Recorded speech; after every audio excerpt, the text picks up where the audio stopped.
Halo teman-teman, kita berjumpa kembali dengan Bung Ropan atau Papi Ropan.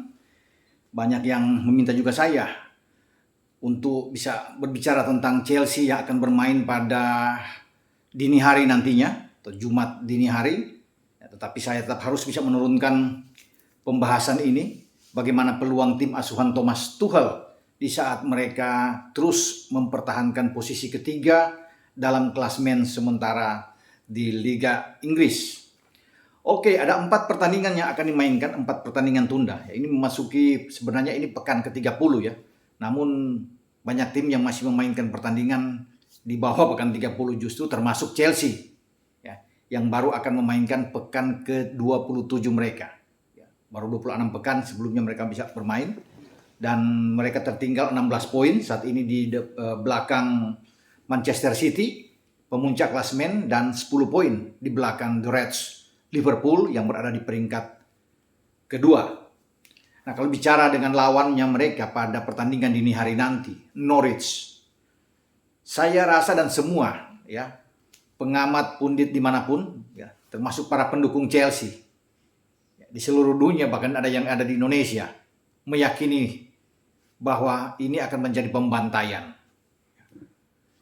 Tanpa memandang remeh tuan rumah di Carrow Road, tim asuhan Dan Smith ini sulit untuk bisa mengimbangi Chelsea. Karena Chelsea dalam target mereka ini tidak boleh kehilangan poin sama sekali. Imbang pun akan terasa menyesal buat mereka kalau mereka bisa keluar dari Carrow Road dengan hasil imbang. Karena tujuan dari Tuchel dan pasukannya harus 3 poin. Ini akan membuat kalau mereka dapat 3 poin, setidaknya mereka bisa memangkas selisih dengan Liverpool menjadi 7. 13 poin dengan City. Tapi juga yang paling penting bagi Chelsea adalah menjauhi tekanan mereka dari tim sesama London. Ada Arsenal yang mengikuti mereka, membuntuti mereka. Arsenal di posisi keempat, masuk di zona Champions. Hanya 5 poin di belakang Chelsea. Mereka 48 poin, tapi Arsenal baru memainkan 25 laga. Dan memungkinkan bagi Arsenal untuk bisa mendekati Chelsea kalau Chelsea tidak menang melawan Norwich.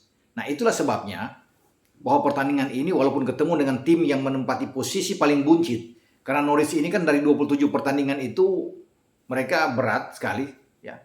Hanya 17 poin yang mereka dapatkan dan 80% untuk turun degradasi terbuka buat mereka, kecuali mereka menang terus ya di dalam 10-11 pertandingan ke depan untuk menyelamatkan posisi dari Timo Pukki dan kawan-kawan. Nah, kalau melihat juga tren dari Chelsea ini kan bagus. Lawan tim yang ada di degradasi sebelumnya, mereka bisa menang lawan Burnley, di markas Burnley dengan 4-0. Dan bagi Jorginho dan kawan-kawan, kalau mau menang 1-0, saya pikir mudah. Tapi ini tidak 1-0. Paling tidak Chelsea bisa menang dengan 2-0. Ya. Apalagi Azpilicueta itu sudah latihan bersama. Alonso juga sudah ikut latihan. Walaupun kembali Reece James itu agak sedikit bermasalah. Sehingga tanpa Reece James juga kalau Azpi datang, ini akan lebih bagus. Ya. Pasti ada rotasi juga yang akan dilakukan oleh Thomas Tuchel. Karena pertandingan ini pun ya akan menjadi batu loncatan buat mereka, buat Chelsea. Ketika mereka dapat poin 3, hasil kemenangan tentunya, mereka akan menatap 3 laga ke depan. Jadi dalam 10 hari, Chelsea itu akan bermain 4 pertandingan. Melelahkan memang. Ya. Mereka harus bisa melihat lagi ke depan menghadapi tim yang lagi bagus, yang tidak pernah kalah di 2022. Newcastle United. Setelah itu, mereka harus berkonsentrasi untuk main leg kedua di UCL, babak 16 besar. Harus terbang ke Lille. Setelah mereka memukul Lille di Stamford Bridge, tugas mereka sekarang untuk mengamankan pertandingan di Lille. Cukup imbang, maka The Blues lolos. Setelah itu mereka harus bertarung di babak perempat final Piala FA menghadapi Middlesbrough. Ini juga tidak mudah, ya. Pertandingan yang sulit. Tapi sebelum ke sana, lawan Norwich dini hari harus dilewati dengan poin penuh. Siapa yang akan dimainkan oleh Thomas Tuchel? Mungkin ada rotasi ya. Di belakang mungkin saja Kepa dimainkan. Ya, kalau tidak Mendy ya, untuk bisa memberi kesempatan kepada Kepa. Kalau bermain dengan 3-4-3 katakan, yang bisa berkembang menjadi 3-4-2-1. Kalau dengan 3 belakang, bisa saja Thiago Silva diistirahatkan dulu. Karena pertandingan ke depan juga ini sangat menentukan juga bagi Chelsea. Dengan tanpa Thiago Silva, katakan Thiago Silva tidak ada, masih ada Rudiger, ya, masih ada Christensen, masih ada Chalobah. Ini bisa dimainkan. 4 di tengah pun kalau Aspi ada, masih bagus Aspi. Kalau Aspi belum begitu meyakinkan, walaupun dia sudah ikut latihan, dia bisa ada di bench. Bisa masuk di babak kedua. Hudson-Odoi yang mungkin masih bisa dimainkan di sana. Ini kalau rotasi ya, kita bicara dengan rotasi yang akan dilakukan oleh Tuchel. Di kiri itu bisa Saul dimainkan, walaupun Alonso sudah agak merasa bugar. Ya. Kemudian di tengah tetap akan, saya pikir yang paling kuat di posisi ini, Jorginho dan Kovacic. Ini udah paten benar kalau mereka bermain. Nah di depan, apakah Lukaku akan dimainkan? Itu yang menjadi tanda tanya. Bisa aja dengan mengistirahatkan Kai Havertz, Lukaku ya akan masuk. Siapa yang akan mendukung Lukaku? Ya pasti Pulisic dan Mason Mount. Bisa aja itu terjadi. Atau bisa memainkan Ziyech. Ini kalau bicara rotasi. Tapi kalau memang Tuchel harus bisa menghajar benar-benar ya, mainkan aja false nine lagi. Lukaku jangan dulu dah. Parkir dulu di bench lagi, kembali lagi dia ke awal. Masuk aja Kai Havertz, dimainkan duluan bersama Mount dan Pulisic di depan. Ini akan jauh lebih bagus. Mungkin di babak kedua lah, ketika Chelsea menang dengan 2 atau 2-3 gol, baru bisa ada perubahan. Ya, semua saya pikir ini hanya versi saya, tapi semua tergantung dari Thomas Tuchel. Ya, untuk melihat starting 11 dia, bagaimana yang akan dia mainkan. Nah kalau bagi Dan Smith dengan pasukannya, Tim Krul pasti akan dimainkan di posisi penjaga gawang. Di kanan itu Sam Byram bisa dimainkan memang, tapi saya lebih enak melihat kalau Aarons bermain di sana. Ya, dengan Williams mungkin ada di kiri. Hanley dan Gibson bisa bermain di posisi bek tengah. Kalau enggak salah satu bisa, kalau mau diistirahatkan bisa Zimmerman. Christoph Zimmerman yang akan tampil di sana. Kalau dengan 4-2-3-1 berarti ada 2 double pivot yang akan dimainkan Dan Smith. Ya, karena kita tahu bersama kan dalam 5 pertandingan terakhir ini, pasca mereka bisa menang melawan Watford dengan 3-0 di kandang Watford, mereka sudah nggak menang lagi nih. Ada 4 kekalahan dan 1 imbang. Norwich satu-satunya imbang lawan Crystal Palace. Kemudian kesininya 4 kali kalah. Jadi ini kesempatan buat mereka. Harus bisa memberikan kejutan. Apakah mereka mampu untuk bisa mengalahkan Chelsea? Ya, karena mereka butuh sekali. Kalau kalah makin terpuruk. Kalau mereka paling tidak mengambil 1 poin saja, ini sudah merupakan hal yang bagus. Apalagi bisa membuat kejutan dan menang melawan Chelsea.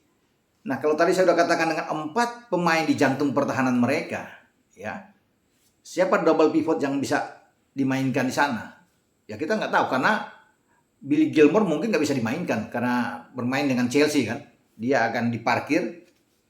Bisa aja Miklin yang ditaruh di sana. Ya, kita akan lihat nantinya ke bagaimana starting 11 yang Doe juga bisa dimainkan. Kemudian di depan kalau ada 3 itu Rasika yang ada sana. Ada Rup juga ya. Kalau Rup bisa tarik di gelandang bisa juga.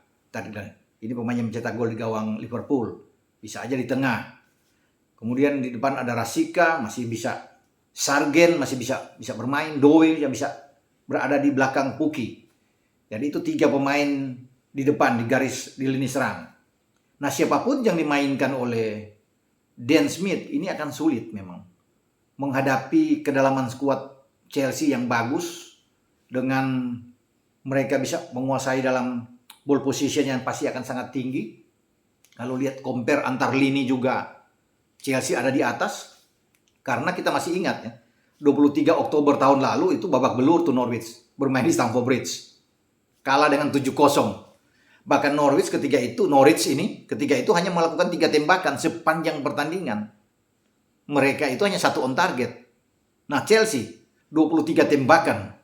Nah, itu ada 13 on target. 7 menghasilkan gol. Dan 3 gol dibuat oleh Mason Mount. Hat-trick saat itu. Mason Mount Kalau tidak salah Hudson-Odoi yang bisa membuat gol juga. Ada Reece James yang mencetak gol. Masih ada Ben Chilwell saat itu sebelum dia cedera.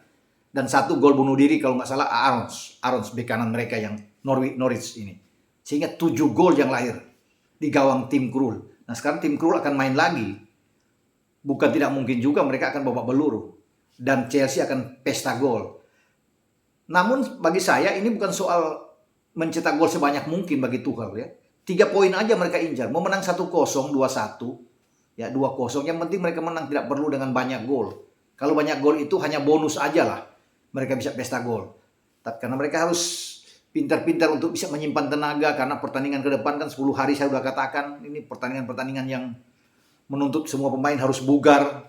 Inilah bagaimana Tuchel harus bisa berpikir cerdas, merotasi pemain, menyimpan pemain yang ada, kemudian siapa yang akan dimainkan ke depan melawan Newcastle, lawan Lille, ya karena Lille juga sangat penting, ya.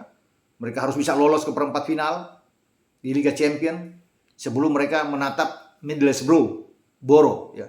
Tim penuh kejutan yang datang dari Championship. Nah inilah kita akan tunggu bagaimana permainan dari Chelsea itu menghadapi Norwich, dan saya tetap masih meyakini. Ya, pasti semua juga bisa mengatakan ini. Ini milik Chelsea yang hanya dinantikan apakah ada kejutan atau tidak yang akan diberikan oleh Norwich terhadap Chelsea. Namun ini agak berat kalau saya bisa mengatakan di sini. Kita akan tunggu hasil pertandingan sampai esok pagi. Oke, ciao.